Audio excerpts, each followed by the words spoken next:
It was supposed to be another peaceful day at sea, sunlight over the water, music drifting through the decks. But when a Navy SEAL's K-9 suddenly barked at a woman dressed in blue, every smile froze. No one knew her, and yet his dog did. Within hours, that single bark would expose a secret hidden beneath calm waters and remind the world that sometimes heroes walk on four legs. Stay with us till the end, and don't forget to subscribe for more true-hearted stories like this one. The sea was calm that day, the kind of calm that carried the sound of cutlery and laughter farther than it should. Sunlight spilled through the glass dome of the dining hall, gilding every tablecloth and every glass of white wine. Outside, waves glimmered like sheets of broken light. Inside, the world felt suspended, safe, civilized, ordinary. Ryan Keller sat at the far end of the room, away from the chatter and champagne. 40 years behind him had carved quietness into his bones. His dark hair had begun to pale at the temples, and the lines around his eyes spoke of nights without sleep. He wore a navy polo and gray tactical pants, too plain for a luxury cruise, but he never did learn how to dress like a civilian. Across from him lay Rex, his German shepherd, lying in perfect silence, head on his paws. The dog's coat shimmered under the light, sable brown and black, each strand sharp with discipline. His eyes were alert but soft, always searching for his handler's breath, his heartbeat, his smallest thought. Ryan reached down and brushed his fingers against the dog's ear. "Easy, boy," he murmured. Around them, laughter swelled and broke like gentle surf. Waiters passed in crisp uniforms, balancing plates of seared salmon and fruit sorbet. Music from a violin trio drifted like silk through the air. Ryan's mind wandered, not to the ocean, but to the desert, to the places where heat shimmered over broken glass and silence carried the weight of danger. The smell of roasted garlic and wine couldn't drown that memory. He had taken this assignment on the Ocean Majesty to quiet the noise inside his head. It had worked until now. Rex shifted slightly, lifting his head. His ears twitched once, twice. Ryan felt it before he saw it, the tiny tension that meant instinct had stirred. The dog's gaze fixed beyond the tables to where a woman was passing through the archway near the buffet line. She was tall, wrapped in a soft beige cardigan over a pale blue maternity dress. Her hair, golden and tidy, caught the sun like a weak flame. In one hand, she carried 2 brown paper bags with a baby shop logo, Baby Haven.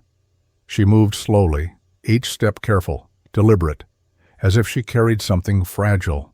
Her face was pale, yet she smiled faintly at the waiter who tried to make way. Rex rose.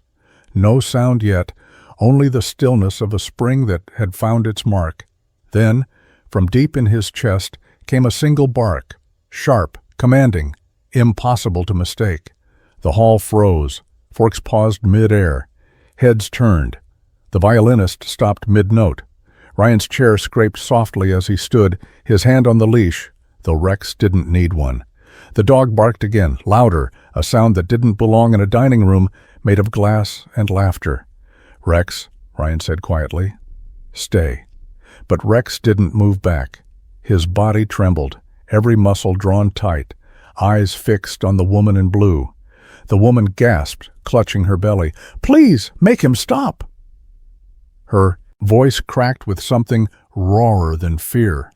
A waiter hurried toward her, but Ryan's voice cut through first, measured, steady, the tone of a man who'd learned command from years of danger. "Everyone, please remain seated." He approached slowly, his palm open, his gaze shifting between Rex and the woman. Rex's tail was stiff, not wagging. His bark wasn't hunger, it was alarm. Ryan knew that sound from countless raids, from doorways where death waited behind drywall. He crouched beside his partner, whispering something no one else could hear. The dog's breathing slowed, but the tension didn't leave. The woman's eyes darted toward the exit. Her hands tightened around the paper bags until the edges crumpled. Then came a faint metallic sound. Cling, just once, small but clear. Ryan heard it. Rex did too. The German shepherd's ears snapped forward, nose twitching. That was when Ryan's pulse shifted, slow to fast in one beat. He looked at her belly, the smooth curve beneath the cardigan, and felt a thought crawl through his chest like cold water. That's not right. Passengers began to whisper. "He's just hungry," someone said. "Maybe he smells food." But Ryan didn't answer. He stepped forward, his voice low but firm. "Ma'am, please stay still." She nodded quickly, trembling. Her eyes, gray, wide, lost, met his for a second, and something in them wasn't guilt but exhaustion, like someone running out of places to hide. Rex's last bark echoed, deeper this time, filled with urgency. And then came silence, heavy, endless, like the moment before a storm. Ryan stood there for a long breath, the world narrowing to the sound of waves and the steady thud of his heart. The woman's hands loosened around her bags. She seemed ready to cry. The violinists quietly set their bows down. The waiters froze in place, waiting for him to decide what to do next. But Ryan didn't move. He looked down at Rex, the dog's amber eyes burning with certainty, and he whispered, more to himself than to anyone else, "You never bark without a reason." He straightened slowly, nodding once, as if acknowledging an order only he could hear. Around him, life on the Ocean Majesty resumed, but something invisible had already shifted. The peace, the laughter, the illusion of safety, it all felt thinner now, fragile as glass. And beneath it, Ryan felt the pulse of something darker, waiting to surface. Outside, sunlight glimmered across the open sea. Inside, silence hung heavy and unbroken. Ryan's hand rested on Rex's head. "All right, partner," he murmured softly. "We'll find out what you're trying to tell me." Afternoon light spilled across the ship's grand atrium, soft as silk on polished wood and glass. Ryan stood at the edge of the lobby where the staircase curled like a ribbon and the sea shone through panes of spotless crystal. Voices floated in low, contented notes. Post-lunch laughter, a clink of cups, the distant breath of the ocean. The air smelled faintly of lemon oil and salt. Rex walked at his side without a sound, the pads of his paws whispering against marble. The dog's head was up, ears forward, eyes steady. Ryan felt the old current move through him, the one that began at the soles of his feet and rose to the back of his neck when something in the world turned ever so slightly wrong. He told himself it was habit, years in places that had no mercy. Yet habit had a way of saving lives. She appeared from the corridor that led to the boutiques, tall, pale, and careful. The woman wore a light blue maternity dress that fell in gentle folds, a soft beige cardigan pulled close at the chest, white sneakers clean as new paper. Her blonde hair was tied low, simple and neat. In each hand she carried a brown paper bag, stamped with Baby Haven, handles twisting under her fingers. She walked as if counting her breaths. There was a tremor in her shoulders, hardly there, but enough to make Ryan feel the room change temperature. Her eyes skimmed past people without ever landing. Not shy, he thought, but searching for an exit that did not exist. Rex slowed. The dog's gaze fixed on the bags, then rose to the round of her belly. No growl, not yet. Just that charged stillness, like a storm seen on far water. Ryan stepped a half-pace in front, his body becoming the quiet fence he had learned to be. He greeted her with the voice he saved for frightened strangers. "Afternoon, ma'am. Need any help with those?" The woman started a little at the sound, then offered a small smile that never reached her eyes. Her voice came soft, frayed at the edges. "No, thank you. I'm all right." She kept moving toward the check-in podium, where a young attendant waited with a polite grin and a pen. The violin trio up on the mezzanine shifted to another piece. Long bows. Tender and slow. Ryan heard his own breath. Slow. Measured. Rex did not beg. He never did. He only watched. The woman set one bag on the glass counter. A faint metallic ting rose from the bottom, light as a pin dropped into a bowl. It was nothing, and it was everything. Ryan felt his chest pull tight. You could spend a lifetime listening for a sound like that, clean, bright, made by something that did not belong in paper or cloth or baby things. He glanced at the attendant, a boy with clear skin and a future, ready to ask about dinner reservations. The boy didn't hear it. How could he? The ship breathed. The light moved. The world kept its shape for everyone but the man and the dog. Rex lifted his head higher, nostrils flaring once, twice. A thread of chemical scent crossed the air, synthetic, faint, the kind you noticed only if the body had been trained to live by noticing. Ryan stepped closer. "Would you mind if my partner sits here for a moment?" he said to the attendant, nodding toward the bags. The boy blinked and shrugged, still smiling. "Of course, sir." The woman's hands tightened on the second bag. "Is there a problem?" she asked, and there was something brave in how she kept her voice steady. Ryan took it in, the chapped knuckles, the way she balanced her weight on the balls of her feet as if ready to run, the tiredness around her mouth that did not look like vanity or complaint. He stood at a respectful distance. "No problem. We just like to keep an eye on things." He had learned long ago that gentleness made room for truth to show itself. He said Rex's name, softly. The dog sat, then leaned forward an inch, nose angled toward the bag on the counter, tail flat, body aligned. It was the posture of a creature at the exact point where suspicion turns to certainty. Not a sound, not even a breath louder than the music. Ryan felt his scalp prickle. He watched the woman's eyes, gray-blue, the color of winter sky. She lifted her chin, and in that small lift, he saw the weight she carried. Fear, yes, but also a terrible commitment, the kind people make when they have run out of choices. He remembered men on night roads, women in ruined towns, the bargain's desperation demands. Compassion rose in him the way a tide rises, not fast, but unstoppable. He said, "Ma'am, may I take a quick look inside one of the bags? I'll be careful." Her lips parted, a tiny pause, then she nodded. "The right one," she said, voice barely there. "Please, be gentle." Her politeness was a kind of dignity that made his throat ache. He opened the right bag with the care a man gives to a sleeping child. Inside, a folded baby blanket, pale pink with stitched edges, a small teddy bear, a box with a bottle and soft nipples still sealed, tiny socks like white shells cupped in one another, a sweetness that made the atrium feel too bright. He lifted the blanket. The bottom of the bag had been double-lined. He could see the seam now, a second layer of canvas stitched clean, professional. Nothing bulky, no wires. But when his knuckle grazed that seam, another small ting answered.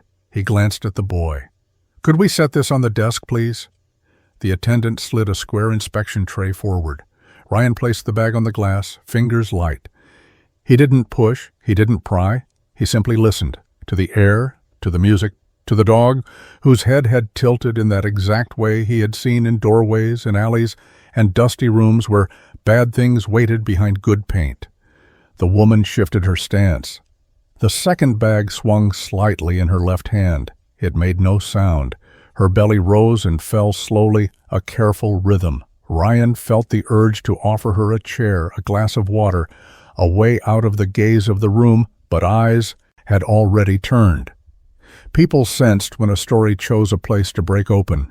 He looked up at her and spoke in a voice that belonged to Sunday mornings and back porch promises.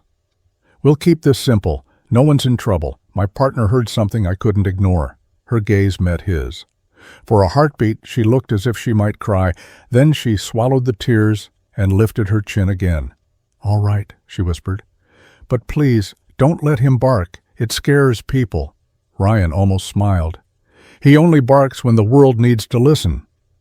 Rex moved one paw forward, then stopped, as if he'd remembered the rule before Ryan spoke it. The dog's restraint was a lesson. Ryan felt it land in his chest. Discipline is love wearing a uniform. He slid 2 fingers along the inner seam of the bag, found the hidden stitch, the place where thread had been doubled and the needle had passed more than once. A tick of metal came under his nail, thin, oval, slick, as if laminated. Not weighty, but sure. He didn't remove it. Not yet. He looked at the woman again, at the exhaustion in her shoulders, at the cardigan pulled too tightly to be only for warmth. He thought of a boy Rex had once found under a collapsed roof. The boy had clung to the dog's neck and called him Angel. Ryan remembered how he'd felt then, like a man given back his name. He wanted that for this woman, whatever name she had lost. "Ma'am," he said softly, "would you walk with me to security? It's just downstairs. 2 minutes. We'll get you some water. We'll take a breath." Silence touched the room with a cool hand. The attendant looked down, uncertain but obedient. The woman stared at the bag, then at the dog, then at Ryan. When she finally nodded, it was not surrender. It was a choice between kinds of danger. She lifted the second bag to the counter and exhaled, a small sound like a prayer that never reached words. 2 minutes, she said. Then I need to lie down. Ryan inclined his head as if swearing to a judge. 2 minutes, he promised, and meant it. They moved together toward the staircase, Rex at heel, perfectly aligned with Ryan's left knee. The violinists began a new melody, something older. With a sadness that folded itself into beauty, sunlight thinned. As clouds passed over the sky, the atrium cooled. Ryan felt the weight of time, the way it stretched and gathered around certain hours of a life. He thought of all the doors he had opened, all the ones he had closed, and the living that waited on the other side of each. The ship hummed, a steady heart underfoot. He could feel Rex's breath as they walked, a quiet bellows, even and sure. At the top of the stairs, the woman stopped. She touched the banister with her free hand, as if to steady herself against a memory. When she turned, her face had changed, not harder, not cruel, just resolved. "I'm not a bad person," she said, and the words came out simple as bread and water. Ryan nodded. "I know." He did. He didn't have proof, not the kind you could fold into a report, but there was more than one way to measure truth.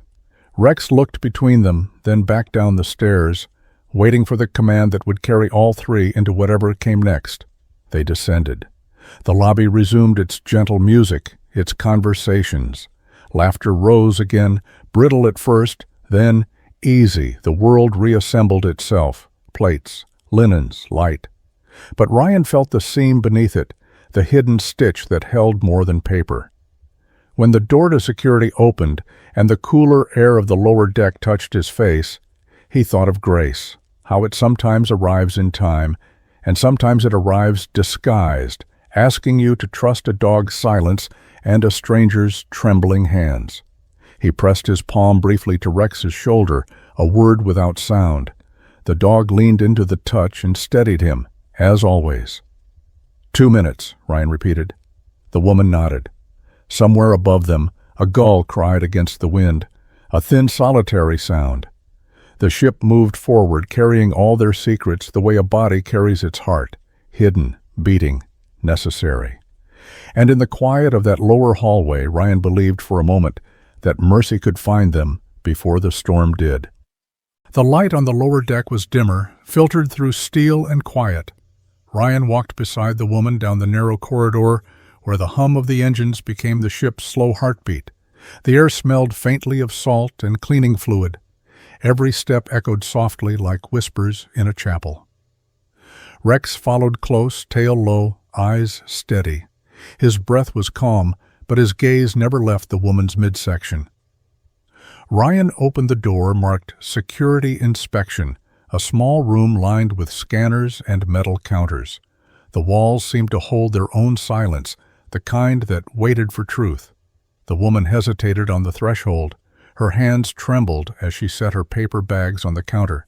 Ryan noticed how pale she'd become, a fragile color like old porcelain. He gestured gently toward the nearest chair. "You can sit if you'd like," he said.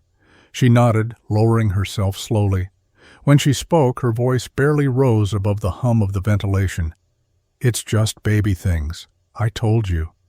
Ryan smiled faintly, not unkindly. "I believe you," he said, "but I've learned to listen when he doesn't." He nodded toward Rex. The dog stood near the counter, nose twitching. His body was motionless, but his tail tip quivered once, the signal of restrained alertness. A young security officer entered then, notebook in hand, face still marked by the innocence of a job he hadn't yet learned to fear. "Officer Keller," he said. "You need a hand?" Ryan shook his head. "Just stay by the door." The boy obeyed. Ryan pulled on a pair of inspection gloves, the soft snap of latex echoing faintly. He spoke gently to the woman again, as if to an old friend. "I'll start with the bags, all right?" She nodded once. Her eyes glistened, and he thought, "She's too tired to lie well." He opened the first bag, the one from earlier. The scent of new fabric and powder rose, the sweet, sterile smell of things that haven't yet been touched by a real child. A small teddy bear, folded blanket, baby bottles. Each item was placed carefully on the table, aligned as though he were setting them on an altar. Rex's head followed his hands, his nose darting from one object to the next. No bark, no growl, just focus. Then Ryan felt it again. That instinctive flicker that ran up from the gut to the chest. The bottom seam of the bag looked slightly thicker than it should. He traced a finger along the inside. The thread was new, too perfect. He ran his thumb beneath it and heard it. Clink. A soft, clean note of metal. The woman flinched. Rex's body stiffened instantly, his tail straight, ears locked forward. A low growl built in his throat, not of anger, but warning. Ryan pressed his palm against the bag gently. "What is this, he asked, keeping his tone calm. She shook her head. "I don't know. They just gave it to me. Said it was part of the lining." Her voice cracked on the word they. Ryan's heart sank. He'd heard that tone before, in places where people were told to carry things they didn't understand. He motioned for the young officer. "Bring me the scanner." The handheld device whirred softly as Ryan passed it over the double-stitched fabric. The screen blinked red. Metallic compound detected. He lifted a flap carefully. Embedded within the lining was a thin silver disc, smaller than a coin, fixed with transparent adhesive. Next to it, a thread-like wire ran between layers of cloth. Ryan exhaled slowly. "It's a transmitter," he murmured. The boy swallowed hard. "You mean like GPS?" "Yes," Ryan said, or worse. The woman's breathing quickened. "I didn't know," she whispered. "They said it was safe. They said it was just to track the shipment." Ryan crouched in front of her, the way you do with someone at the edge of breaking. "Who are they?" he asked softly. Her eyes filled. "Please don't make me say names." She looked away toward the polished floor where Rex's reflection flickered under the fluorescent light. "They said if I got caught, they'd know. That's why it's there." Rex whined softly, walking a small circle, his nails clicking faintly. Ryan's gaze returned to her belly, the rounded shape beneath the pale fabric. He didn't know why, but something in his chest turned cold. "You said it's just the shipment," he said. "Does that mean there's more?" Her lips parted, but she didn't answer. The silence that followed was too long. The young officer broke it. "Sir, should we call the captain?" Ryan shook his head. "Not yet." He took a deep breath, rubbed the back of his neck, and looked again at Rex. The dog stood perfectly still, body angled toward the woman, eyes burning with that same steady urgency. "What is it, boy?" Ryan whispered. Rex didn't bark. He simply held the gaze, and Ryan knew this wasn't over. He turned back to the woman. "I need you to be honest with me," he said, voice low but kind. "If there's anything else, anything at all, tell me now." Tears welled in her eyes. She pressed a hand against her belly as if to calm a life that wasn't there. "I didn't want this," she said. "You think I did? I thought if I looked the part, if I smiled, no one would see me." Her voice trembled into quiet. "But he did." She looked at Rex. "He knew." Ryan stood slowly. His reflection in the metal counter looked older than he remembered. The face of a man who had seen too many half-truths masquerading as innocence. He turned toward the officer.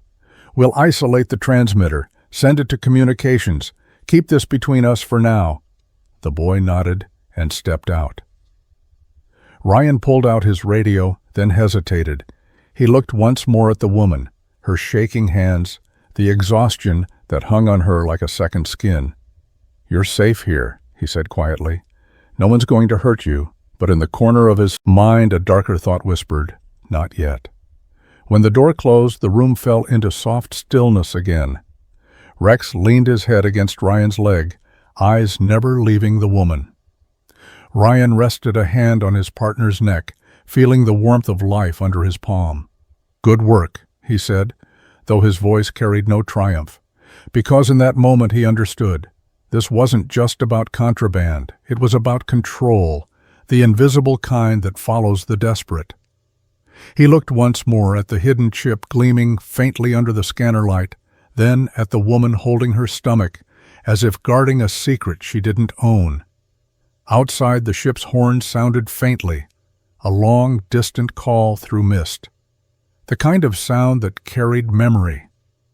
And Ryan thought of all the invisible weights people carry: grief, guilt, fear, each hidden beneath some ordinary thing. He felt Rex's slow breathing beside him and closed his eyes. "Sometimes," he murmured, "we only see what the world lets us see." Rex's tail flicked once, quiet as forgiveness. Rain began to fall over the open deck, soft and uncertain, tapping faintly against the ship's windows. Inside the medical bay, the air smelled of antiseptic and sea salt, a mixture too clean to feel comforting. Ryan stood beside the narrow bed where the woman in blue lay doubled over, her breath breaking in short gasps. The color had drained from her face, leaving only a pale sheen of sweat. Her cardigan clung to her shoulders, damp with fear. Two medics worked quickly, one setting up a saline drip, the other unwrapping sterile gauze. Rex paced near the door, tail rigid, growling low under his breath. His instincts had already leapt ahead of reason. "Easy, ma'am," Ryan said softly. His hand hovered near hers, unsure if comfort would help or frighten her more. "You're safe here. We'll figure it out." But as he spoke, the woman's eyes rolled upward, at a cry escaping her lips, half pain, half terror. "It burns," she gasped. "Inside, it burns." Her fingers dug into her belly, pressing against the curve that now looked less like life and more like a burden she wanted to tear away. The older medic, a man with silver hair and weary eyes, turned to Ryan. "She's hemorrhaging," he said. "We need to scan." He pulled a handheld detector from the wall, one of those all-purpose models used to check for internal metal or medical implants. When he passed it over her abdomen, a sharp electronic tone filled the room. Beep, beep, beep. The signal grew louder, more insistent. The medic froze, eyes narrowing. "That's unusual." Rex barked once, a sound that cracked through the sterile air like thunder. Ryan felt every muscle in his body lock into readiness. He'd heard that bark before, in war zones, at bomb sites, in moments when something hidden was about to make itself known. The younger medic stepped back, startled. "Is it metal?" Ryan asked. The older man nodded slowly, scanning again. "Yes, something's embedded deep. Maybe a surgical implant, but it's big and there's no record of one." The woman moaned softly, tears streaking her temples. "Please," she whispered, "get it out. It's not supposed to be there." Ryan's voice dropped to a whisper, meant for himself. "She's not pregnant." The words felt heavy, final. He glanced at the monitor. Her pulse was erratic, blood pressure dropping. "We need to open that up," the medic muttered, but Ryan shook his head. "Not yet. We don't know what it is." He turned to the radio on the wall. "Bridge, this is Keller. Lock down the medical wing. No one in or out." Static answered, then a curt reply. "Copy that, Keller. Security lockdown in effect." The doors clicked shut with a mechanical hiss. Rex let out a low, urgent whine. He moved closer to the woman, nose hovering inches from her abdomen.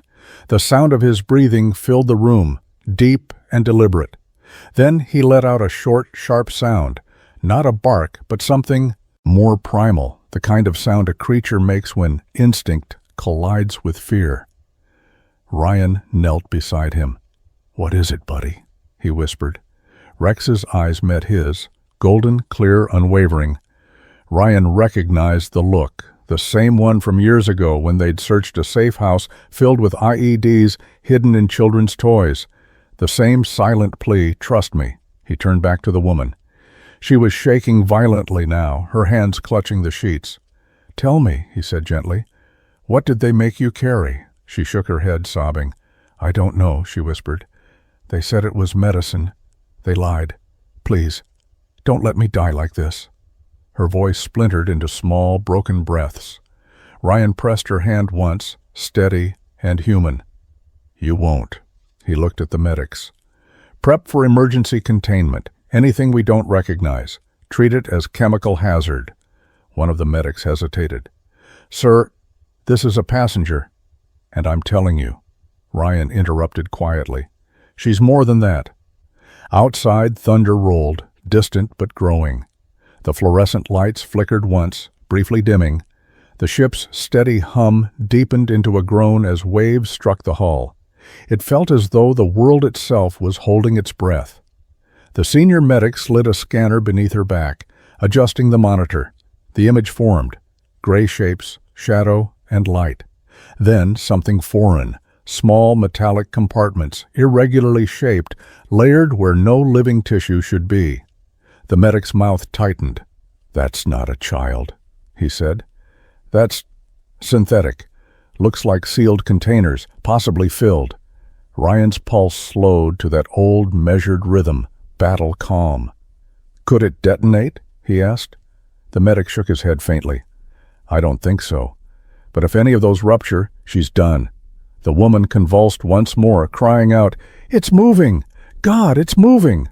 Her back arched, the monitor screaming. Rex barked again, sharp and frantic. Ryan grabbed her shoulders, keeping her from falling off the bed. "Breathe," he said, his voice low but commanding. "Stay with me." He glanced at the medic. "We need to sedate her." The syringe was ready within seconds. The older medic administered it swiftly, whispering something under his breath that sounded like a prayer. Gradually, the woman's breathing slowed. The room exhaled with her. Ryan stayed by her side, his hand still resting against the sheet near her wrist. He could feel her pulse flutter beneath the skin, faint but stubborn. Outside, the rain grew heavier, streaking the glass like tears sliding down a window pane. He looked at Rex, who had gone still again. The dog's ears twitched, his eyes locked on the woman's stomach. "You were right," Ryan murmured. Rex gave a quiet whine in reply, as if the weight of being right was not something to celebrate. For a long time, no one spoke. The hum of the engines filled the space like a slow heartbeat. Ryan stared at the unconscious woman and thought about the faces of people who had carried burdens not their own. Soldiers, refugees, mothers, and strangers who just wanted to survive one more day. When the medic finally spoke, his voice was tired but steady. "Whatever's inside her, someone went to great lengths to hide it." Ryan nodded slowly, his eyes never leaving her. "And someone's waiting for it." He reached down to pat Rex's neck, the familiar warmth grounding him in a way words never could. "We'll protect her," he said quietly, "even from the ones she's afraid of." Outside, lightning flashed far across the sea. The sound followed, a deep, hollow boom that rolled through the decks. For a brief moment, the entire ship trembled. Ryan closed his eyes and whispered to himself, "If mercy exists, let it find her first." Rex lay down beside the bed, resting his head near the woman's hand. His breath slowed, steady and faithful. The storm continued beyond the glass, relentless but distant, like the echo of a war neither man nor dog could ever quite leave behind. Night folded around the ship like a quiet shroud. The sea outside was black glass, the waves whispering against steel. Inside the surgical bay, the world was all white light and trembling hands. Ryan stood near the observation window, his arms crossed, eyes fixed on the table. The woman lay motionless beneath the sterile sheet, her face turned to one side, lashes wet with tears that hadn't yet dried. Her breathing came in slow, fragile waves. The senior doctor adjusted his mask, voice low and deliberate. "If we move quickly, she might make it," he said. Ryan nodded once, but his jaw was tight. Rex sat by the wall, watching every movement, the way soldiers watch the horizon for smoke. The hum of machines filled the silence. Scalpels flashed. Suction hissed. The smell of iodine and ozone mingled with the faint salt of the sea drifting through the vents. Ryan's thoughts kept circling one truth. She wasn't a criminal. She was a vessel someone else had built. He'd seen it before, in places where people were traded like storage. The incision was small, precise. The doctor's gloved fingers moved through layers of tissue, then froze. "God," he whispered, "it's synthetic." The nurse leaned closer. Inside her abdomen wasn't flesh and organ, but a layer of molded silicon, pale and smooth, stitched to her body like false skin. Beneath it, tiny metallic pods gleamed, no larger than thimbles, more than 10 of them, perfectly aligned, connected by thin plastic tubing. Rex let out a low, trembling growl. His fur bristled, muscles rigid. Ryan stepped forward. "Doc?" he asked, voice rough. The surgeon didn't look up. "These compartments," he said, "they're filled with liquid, possibly narcotics, but concentrated, military grade." He touched one carefully with the clamp. "One's already leaking." The nurse gasped. A drop of translucent fluid had seeped from a crack, faintly iridescent under the light. The doctor's voice hardened. "If more leaks into her bloodstream, she won't survive," Ryan finished quietly.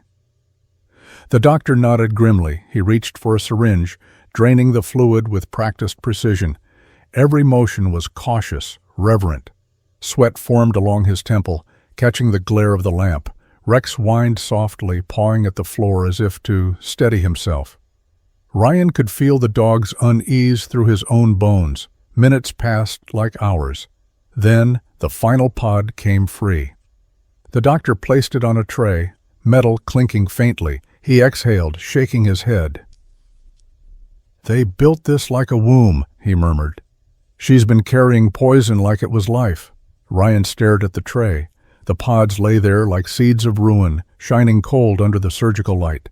He'd seen men die for less, but never someone who looked so small, so undeserving. "Get it sealed," he said. "Send it to evidence once we dock." The doctor removed his gloves, sighing through his mask. "She's stable. For now." Ryan approached the bedside. The woman stirred weakly, her eyelids fluttering. When they opened, her gaze met his, unfocused at first, then clear with recognition. "Is it gone?" she whispered. "Yes," he said softly. It's gone." Her lips trembled. "They said if I didn't do it, my son—" Her voice broke. "He's 6. They sent me pictures every day. I thought if I finished this one job, they'd let him go." She tried to lift her hand, and Ryan took it gently, his fingers enveloping hers. Her skin was cold, delicate as tissue. "I just wanted him alive," she whispered. "That's all." Ryan's throat tightened.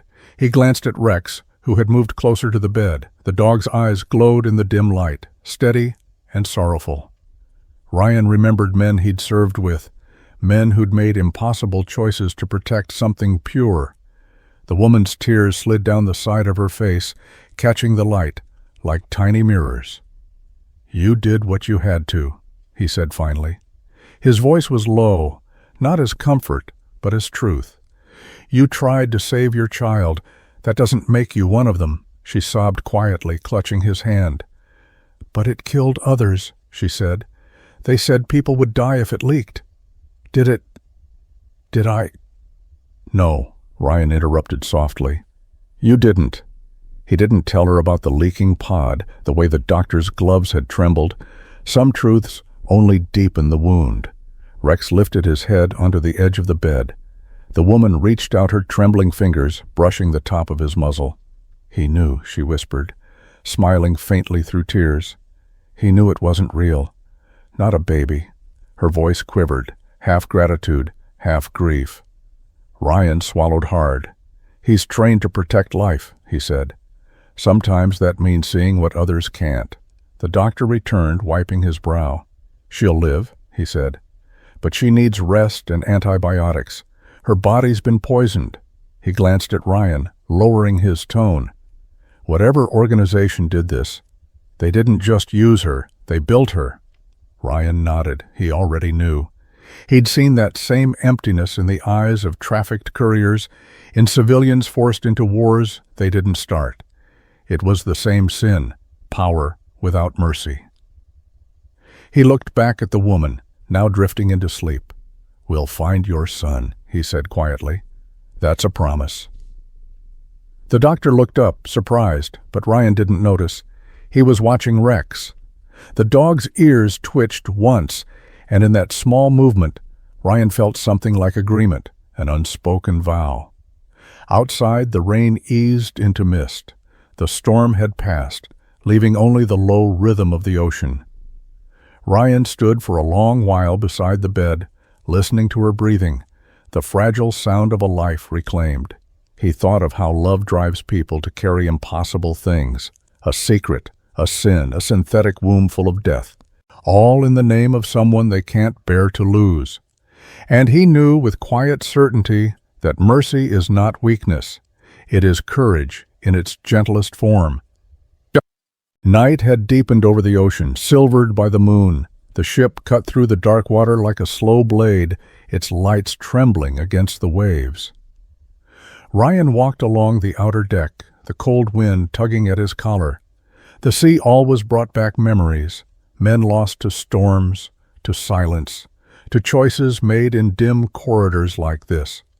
His breath came out in faint clouds. Rex walked close by, nose to the metal floor, ears pricked.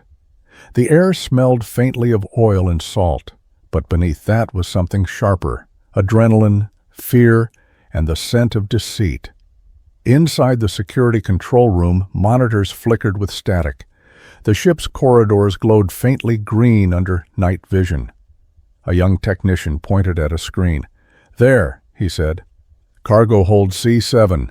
Manifest says medical equipment, but it's sealed off from the main route."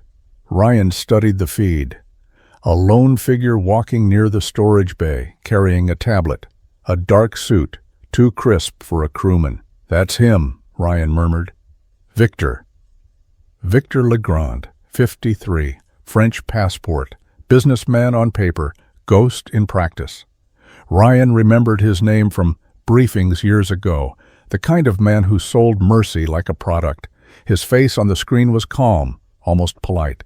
But even from a distance, Ryan saw the arrogance, the posture of someone who believed every soul had a price. He turned to the team. "Lock the aft passage, quietly." He moved out, Rex pacing at his side. The ship groaned under shifting wind. The sound of waves against the hull echoed like a heartbeat beneath their boots. Ryan's mind stayed cold, focused. There was no anger in him, only the steady resolve of a man who had seen too much harm go unpunished. They descended toward the lower decks, where the smell of fuel mingled with the staleness of stored air. The corridor lights flickered, casting the world in half-shadow. Rex moved ahead, tail low, pausing at intersections. At one door he stopped completely, muscles tightening. His nose brushed against the metal handle. A soft whine left his throat. Ryan raised his hand and signaled to halt. "Hold positions," he whispered into the radio. The others froze. Slowly he pushed the door open. Inside, crates lined the walls, marked medical supplies. But the room was colder than it should have been. Condensation pooled on the floor, glinting under the flashlight. In the center stood Victor, sleeves rolled, wiping his hands with a handkerchief. He turned slowly, as if expecting them.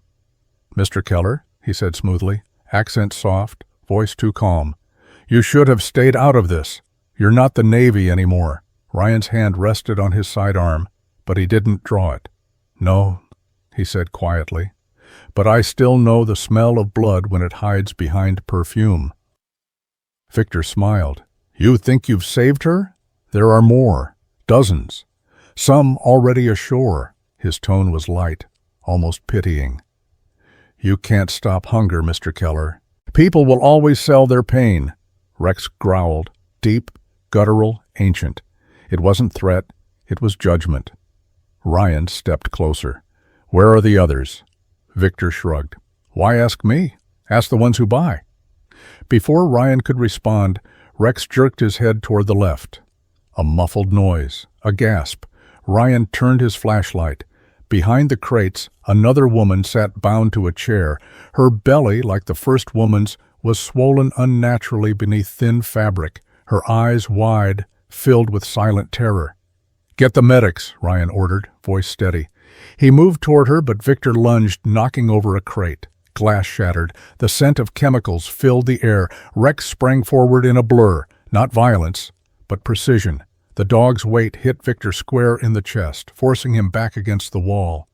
The two crashed into the shadows, Victor shouting in surprise. Ryan's weapon came up, trained steady. Don't move, Saws, he said. Rex held Victor down, a low growl rumbling deep in his throat. The man's composure cracked at last, fear replacing calculation. Ryan stepped closer, his voice quiet, heavy with the calm of justice earned the hard way. This is for every woman you turned into a vessel, for every child you used as leverage. Victor glared, panting. You think this changes anything? Ryan looked down at him. It changes tonight. The security team rushed in, weapons drawn. They cuffed Victor, leading him away. Rex backed off, panting quietly, his eyes still fixed on the man as if memorizing his face. The woman sobbed softly as Ryan knelt beside her, cutting the ropes. You're safe now, he whispered. Her voice trembled. I thought no one would come. Ryan gave a faint, tired smile. He thought the same thing. She looked at Rex. The dog stood silently, tail still, eyes warm in the dim light. She reached out a trembling hand. He lowered his head until her fingers brushed his fur. Thank you, she whispered. Outside, the storm had passed. The moonlight spread silver across the deck. When Ryan returned topside, the horizon was a pale line breaking through the dark. The ship's engines hummed, steady and low. He leaned against the railing, the sea breeze cool against his skin. Rex stood beside him, head lifted slightly, breathing in the clean salt air. Ryan exhaled slowly, eyes half closed. We did good, partner, he said. For them, and maybe for us too. Rex pressed his body gently against his leg. The warmth was wordless, but enough. The ship moved on, slicing the water with quiet grace. Somewhere below, the rescued woman slept, and the first light of dawn began to color the sea. Justice, Ryan thought, wasn't about vengeance. It was about staying when others look away. He reached down, resting a hand on Rex's head. Let's go home, he murmured. Morning came softly, like forgiveness. The sea lay still beneath a sky of pale gold, and the ocean majesty drifted through the quiet water as if afraid to disturb it. Ryan sat alone on the upper deck, his back against the railing, coffee cooling beside him. The world felt clean again, washed by the long night, emptied of noise. Below, crewmen moved quietly, speaking in low tones. Somewhere, a camera clicked. He could already imagine the headlines. Seal Dog Rex uncovers smuggling ring at sea. He should have felt pride, maybe relief. Instead, all he felt was stillness, that strange, heavy silence that comes after justice has been done, when the cost of it lingers unseen. Rex lay at his feet, front paws stretched forward, head resting lightly against Ryan's boot. His coat shimmered in the rising sun, the brown and black blending into warm bronze. His chest rose slow, steady. Ryan reached down and scratched behind his ear, feeling the roughness of fur beneath his calloused fingers. You did good, he murmured. Better than all of us combined. Rex lifted his head, ears tilting slightly, eyes half-lidded in peace.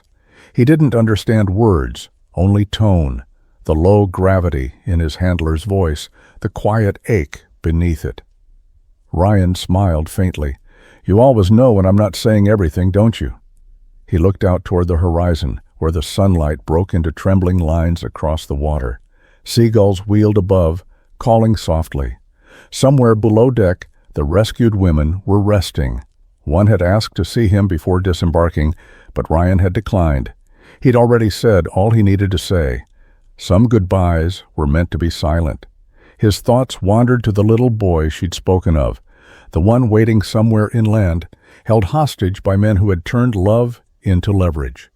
Ryan made a quiet promise to himself. When this voyage ended, he'd see to it that the boy was found, not as a soldier, but as a man who still believed in mercy. He took a slow breath. The air smelled of salt and diesel, of sunlight warming metal. Every sound was clearer now. The hum of the engines, the soft ripple of waves. Peace had texture, he thought. It was never empty, only quiet enough to hear what matters. Footsteps approached behind him. The captain, a broad man with white hair and sun-browned skin, stopped at the railing. His uniform was neat, though his eyes were red with fatigue. "Press is going wild down there," he said, nodding toward the docks ahead. "They want pictures of the hero." Ryan chuckled softly. "Then they'll have to settle for Rex." The captain smiled, following his gaze down to the German shepherd. "He's something," he said. "You know, in my years at sea, I've seen storms, pirates, fires. Never thought a dog would be the one to save us." Ryan's eyes softened. "He didn't save us," he said. "He reminded us who we are." The captain nodded, as if he understood. "Still," he said, "they'll want your name in the report." "Let them write his instead," Ryan replied, and his tone left no room for debate. The captain hesitated, then placed a hand on his shoulder, a silent thanks, and left him to the morning light. Ryan watched him go, then looked down at Rex again. The dog had closed his eyes, basking in the warmth. The scar above Ryan's brow, a thin white line from an old mission, caught the sunlight, reminding him of things that never really leave.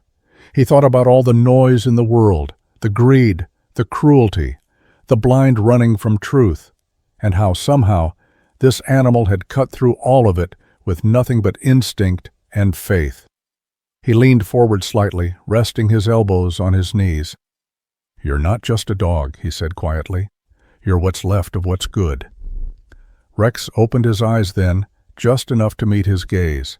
In that look, there was no pride, no understanding of heroism, only the same wordless loyalty that had carried them both through too many storms.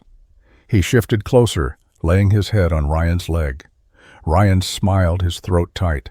The wind lifted gently, carrying the scent of the ocean across the deck.